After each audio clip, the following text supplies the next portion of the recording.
Milner. I'm a senior policy analyst at Demos, a public policy organization working to build a just, inclusive, and multiracial democracy and economy. My policy advice is to fund public banks and remove any federal preemption for state and localities to establish and run public banks. A public bank is a not-for-profit bank established by a government entity to serve the public interest. The United States has many ongoing economic crises. The racial wealth divide is widening, and if current trends hold up, it will take Black Americans nearly 8 centuries to amass the same level of wealth as non-Black households. Black and brown workers continue to have stagnant wages despite growing costs of living. Affordable housing is being disappeared by greedy private equity firms, and the wealthy still do not pay their fair share in taxes. While this is all happening, public funds that are held in mostly corporate banks are being used to invest in the very systems that make it impossible for the average American to make ends meet. You need to renew your car registration, pay taxes, register your small business. The money you pay to your state or local government becomes a public fund. These funds are then used by the state and local government to run their programs, but before the money is spent, it sits in a bank. And that bank invests these funds in harmful industries to line their stockholders' pockets. Often private prisons, fossil fuels, and other unchecked businesses and activities. They make profits from these lucrative investments, and the public sees none of those profits.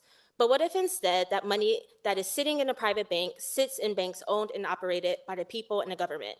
When state and local governments need to take out loans to finance big projects, they save money by borrowing from public banks. The investment activities public banks engage in are determined by the public good, and the profits of the public banks are invested into communities.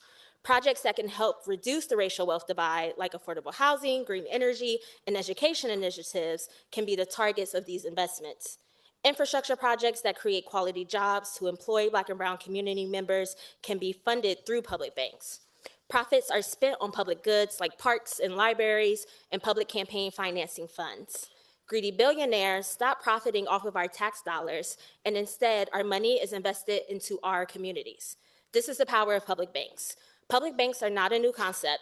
There's one right here in the United States that has been operating for over 100 years in North Dakota. Local communities across the country have been organizing for control over their public funds. In California, statewide legislation has passed to establish public banks. In places like New York and Austin, Texas, and Massachusetts, there have been feasibility studies conducted at local and state levels at the request of communities. Studies suggest that we stand to save money and increase revenue by investing in public banks. Our public dollars should not be leveraged by private banks to make the rich richer. Instead, they should be leveraged to invest in the very communities that provide and so desperately need these funds to begin with. Public banks give us a tool to help government save money, invest in public goods, and reclaim community control over public funds. Thank you.